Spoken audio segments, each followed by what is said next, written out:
안녕하세요. 책과 함께하는 시간입니다. 1936년 삼천리에 발표된 이효성님의 산 읽어드리겠습니다. 구독과 좋아요 부탁드립니다.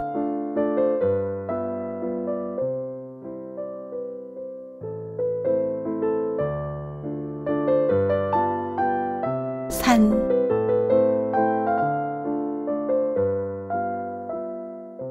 나무하던 손을 쉬고 중신은 발밑에 깨금나무 포기를 들쳤다. 지천으로 떨어지는 깨금알이 손 안에 오르르 들었다. 익을 대로 익은 제철의 열매가 어금니 사이에서 오도독 두 쪽으로 갈라졌다.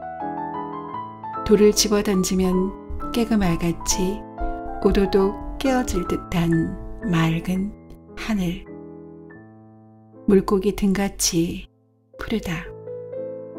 높게 뜬 조각구름대가 해변에 뿌려진 조개껍질같이 유난스럽게도 한편에 옹졸봉졸 몰려들있다. 높은 산등이라 하늘이 가까우련만 마을에서 볼 때와 일반으로 멀다. 9만리일까? 10만리일까? 골짜기에서의 생각으로는 산 기슭에만 오르면 만져질 듯하던 것이 산허리에 나서면 단번에 9만리를 내빼는 가을 하늘. 산속의 아침나절엔 졸고 있는 짐승같이 막막은하나 숨결이 은근하다. 희엇한 산등은 누워있는 황소의 등허리요. 바람결도 없는데 쉴 새 없이 파르르 나부끼는 사시나무 잎새는 산의 숨소리다. 첫눈에 띄는 하얗게 분장한 자작나무는 산속의 일색. 아무리 단장한데야 사람의 살결이 그렇게 흘 수 있을까? 수북 들어선 나무는 마을의 인종보다도 많고 사람의 성보다도 종자가 흔하다. 고야하게 무럭무럭 걱정 없이 잘들 자란다. 산오리나무, 물오리나무, 가랑나무, 참나무, 졸참나무, 박달나무, 사슬의나무, 떡갈나무, 무치나무, 물가리나무, 쌀이나무, 고로쇠나무. 골짜기에는 신나무, 하급의나무, 갈매나무, 개온나무, 엄나무. 산등에 간간히 섞여 어느 때나 푸르고 향기로운 소나무, 잣나무, 전나무, 노간주나무. 걱정 없이 무럭무럭 잘들 자라는 산속은 고요하나 웅성한 아름다운 세상이다. 과실같이 싱싱한 기운과 향기, 나무 향기, 흙냄새, 하늘 향기. 마을에서는 찾아볼 수 없는 향기다. 낙엽 속에 파묻혀 앉아 깨금을 알뜰히 바수는 중실은 이제 새삼스럽게 그 향기를 생각하고 나무를 살피고 하늘을 바라보는 것이 아니었다. 그런 것은 한데 합쳐 몸에 한 박 젖어들어 전신을 가지고 모르는 결에 그것을 느낄 뿐이다. 산과 몸이 빈틈없이 한데 얼린 것이다. 눈에는 어느 결인지 푸른 하늘이 물들었고 피부에는 산 냄새가 베었다.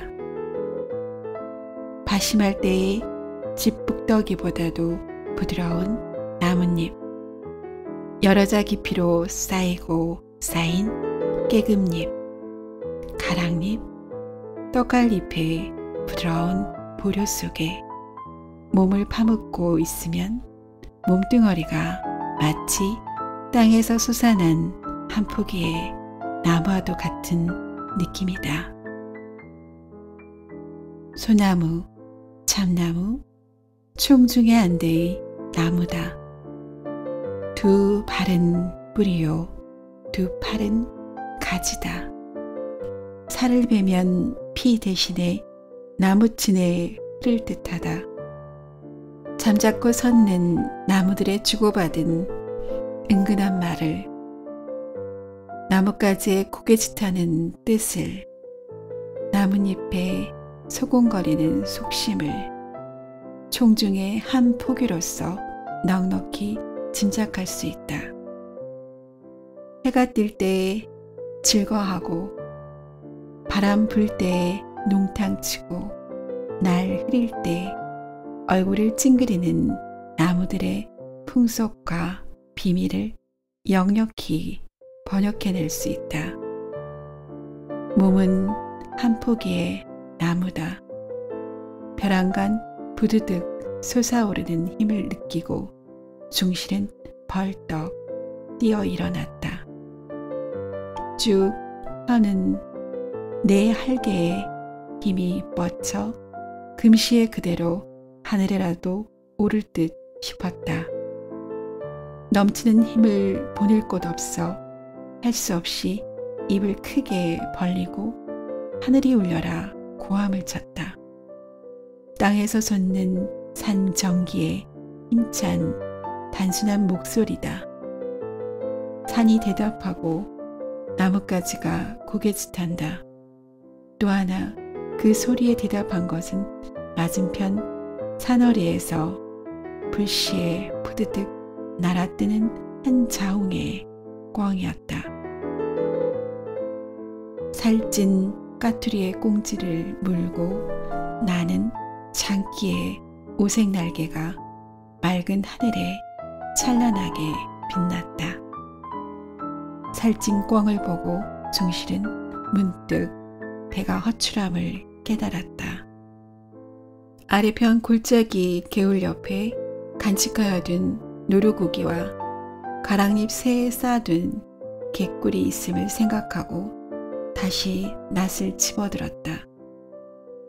첫잠 때까지에는 한 점은 채워놓아야 파장되기 전에 읍내에 다다르겠고, 팔아가지고는 어둡기 전에 다시 산으로 돌아와야 할 것이다. 한참 쉰 뒤라 팔에는 기운이 남았다. 버스럭거리는 나뭇잎 소리가 품 안에 요란하고 맑은 기운이 몸을 한바탕 몇 감긴 것 같다. 산은 마을보다 몇 곱절 살기가 좋은가. 산에 들어오기를 잘했다고 중실은 생각하였다.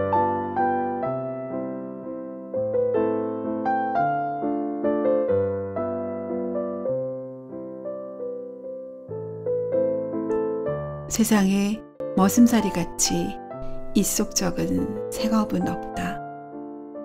싸울래 싸운 것이 아니라 김영감 편에서 투정을 건 셈이다.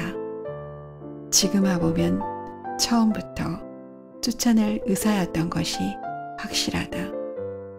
중실은 머슴산지 7년에 아무것도 진 것 없이 맨주먹으로 살던 집을 쫓겨났다. 원통은 하였으나 애통하지는 않았다. 해마다 사경을 또박또박 받아본 일이 없다. 옷 한 벌 버젓하게 얻어 입은 적 없다. 명절에는 놀이할 돈도 푼푼이 없이 늘 개보름 새듯 하였다. 장가들이고 집 사고 살림을 내준다는 것도 헛소리였다. 첩을 건드렸다는 생뚱같은 다짐이었으나 그것은 처음부터 계책한 억지요. 졸세게 등글게 따위에는 손댈 염도 없었던 것이다. 말레하러 갔던 척과 동구 밖에서 마주쳐 나무찜을 치고 앞서고 뒤서서 돌아왔다고 의심받을 법은 없다. 척과 수상한 눈팡이는 도리어 다른 곳에 있는 것을 애매한 중실에게 엉뚱한 분풀이가 돌아온 셈이었다. 가살스런 첩의 행실을 휘어잡지 못하고 늙은 막판에 쏙 태우는 영감의 신세가 하기는 가엾기는 하다. 더욱 엉클어질 앞일을 생각하고 중실은 차라리 하직하고 나온 것이었다. 넓은 하늘 밑에서도 갈 곳이 없다. 제일 친한 곳이 늘 나무하러 가던 산이었다. 집 북더기보다도 부드러운 두툼한 나뭇잎의 맛이 생각났다. 그 넓은 세상은 사람을 배반할 것 같지는 않았다. 빈 지게만을 걸머쥐고 산으로 들어갔다. 그 속에서 얼마 동안이나 견딜 수 있을까가 한 시험도 되었다. 박중골에서도 올이나 들어간 마을과 사람과는 인연이 먼 산협이다. 산등이 펑퍼짐하고 양지 쪽에 해가 잘 쬐고 골짜기에 개울이 흐르고 개울가에 나무 열매가 지천으로 열려있는 곳이다. 양지 쪽에서는 나무하러 왔다 낮잠을 잔 적도 여러 번이었다. 개울가에 불을 피우고 밭에서 뜯어온 옥수수 이삭을 구웠다. 숲을 속에서 찾은 으른과 나뭇가지에 익어 시든 아그배와 산사로 배가 불렀다. 나뭇잎을 모아 그 속에 푹 파고든 잠자리도 그다지 춥지는 않았다. 이튿날 산을 헤매다가 공교롭게도 주영나무가지에 야트막하게 달린 벌집을 찾아냈다. 담배 연기를 피워 벌떼를 이지러뜨리고 감쪽같이 집을 드러냈다. 속에는 맑은 꿀이 차 있었다. 사람은 살라고 마련인 듯 싶다. 꿀은 조금으로도 요기가 되었다. 개와 함께 여러 날 양식이 되었다. 꿀이 다 떨어지지도 않은 그저께 밤에는 맞은편 심산에 산불이 보였다. 백일홍같이 새빨간 불꽃이 어둠 속에 가깝게 솟아올랐다. 낮부터 타기 시작한 것이 밤에 들어가서 겨우 알려진 것이다. 누에에게 먹히는 뽕잎같이 아물아물 헤어지는 것 같으나 귀실은 한 자리에서 아롱아롱 타는 것이었다. 아기의 혀끝같이 널른거리는 불꽃이 세상에도 아름다웠다. 울밑의 꽃보다도 비단결보다도 무지개보다도 맨드라미보다도 곱고 장하다. 중실은 알 수 없이 신이 나서 몽둥이를 들고 산등을 따라오르고 골짜기를 건너 불붙는 곳으로 끌려 들어갔다. 가깝게 보이던 것과는 딴판으로 꽤 멀었다. 불은 산등에서 산등으로 둘러붙어 골짜기로 다 내려갔다. 화기가 확확 튀어 가까이 갈 수 없었다. 후끈후끈 무더웠다. 나무 뿌리가 탁탁 튀며 땅이 쨍쨍 울렸다. 민출한 자작나무는 가지가지에 불이 피어올라 한 포기에 산호수 같은 불나무로 변하였다. 헛되이 타는 모두가 아까웠다. 중실은 어쩌는 수 없이 몽둥이를 쓸데없이 휘두르며 불 테두리를 빙빙 돌 뿐이었다. 불은 힘에 붙이는 것이었다. 확실히 간 보람은 있었다. 그을린 노루 한 마리를 얻은 것이었다. 불 테두리를 뚫고 나오지 못한 노루는 산 골짜기에서 뱅뱅 돌아 결국 불벼락을 맞은 것이다. 물론 그것을 얻을 때는 불도 거의 다 탄 새벽이었으나 외로운 짐승이 몹시 가엾었다. 그러나 이미 죽은 후의 고기라 중실은 그것을 짊어지고 산으로 돌아갔다. 사람을 살리자는 신의 뜻이라고 비좁게 생각하면 그만이었다. 여러 날 동안의 흐뭇한 양식이 되었다. 다만 한 가지 그리운 것이 있었다. 짠맛, 소금이었다. 사람은 그립지 않으나 소금이 그리웠다. 그것을 얻자는 생각으로만 마음이 그리웠다.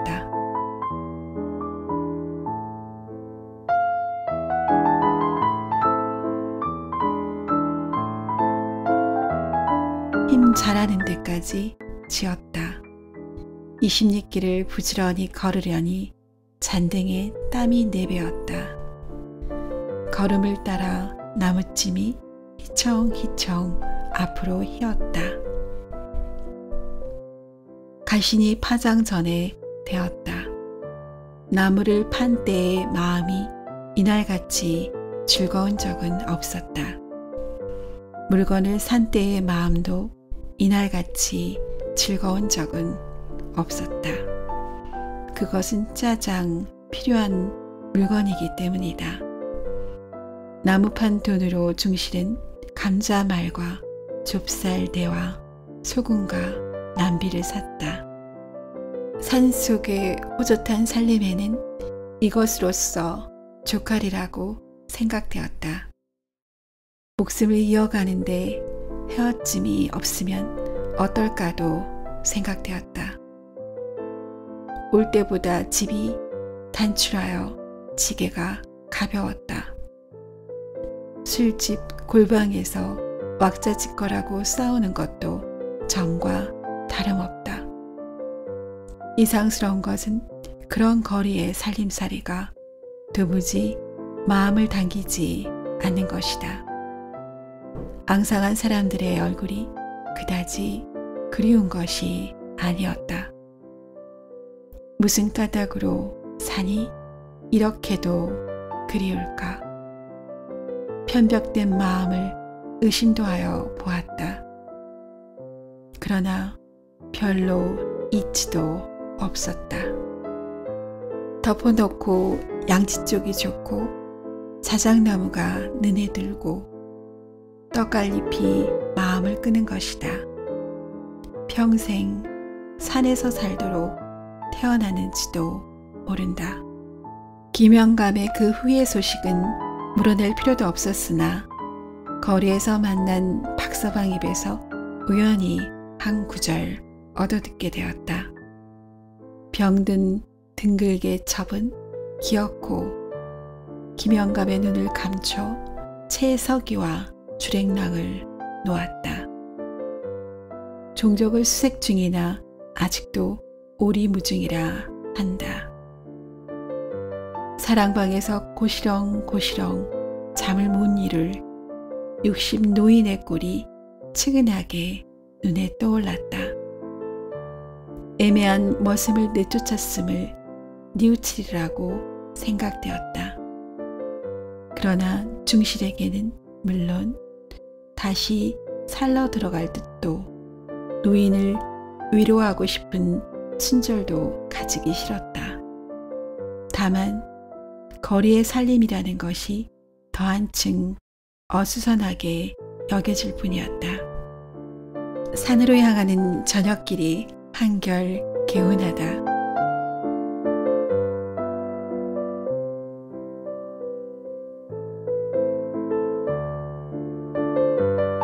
개울가에 남비를 걸고 서투른 솜씨로 지은 저녁을 마쳤을 때에는 밤이 저기 어두웠다.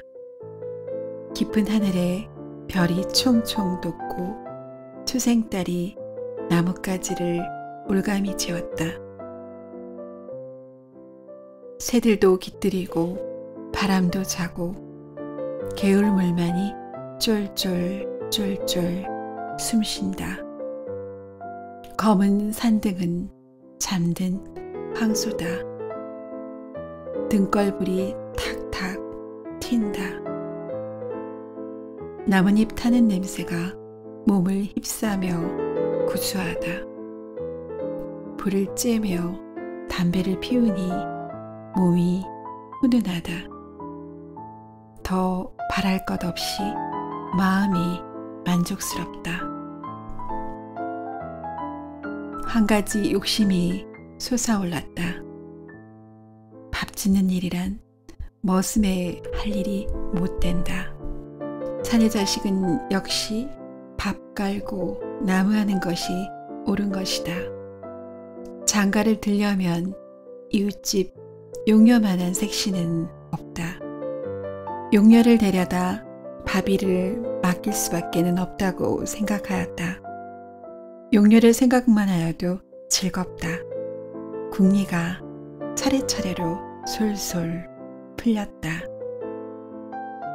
굵은 나무를 베어다 껍질째 토막을 내 양지 쪽에 쌓아 올려 단간에 조촐한 오두막을 짓겠다.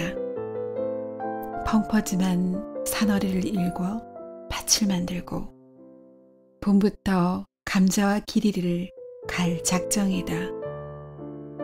오랍들의 우리를 세우고 염소와 돼지와 닭을 칠터 산에서 노루를 산채로 붙들면 우리 속에 같이 기르고 용녀가 집일을 하는 동안에 밭을 가꾸고 나무를 할 것이며 아이를 낳으면 소같이 산같이 튼튼하게 자라렸다. 용녀가 만약 말을 안 들으면 밤중에 내려가 가만히 업어올걸. 한번 산에만 들어오면 별 수 없지. 불이 거의 아스러지고 물소리가 더 한층 맑다. 별들이 어지럽게 깜박거린다. 달이 다른 나뭇가지에 걸렸다. 나머지 등걸불을 발로 비벼끄니 골짜기는 더 한층 막막하다. 어느 만때인지 산속에서는 때도 분별할 수 없다. 자기가 이른지 늦은지도 모르면서 나무 밑 잠자리로 향하였다.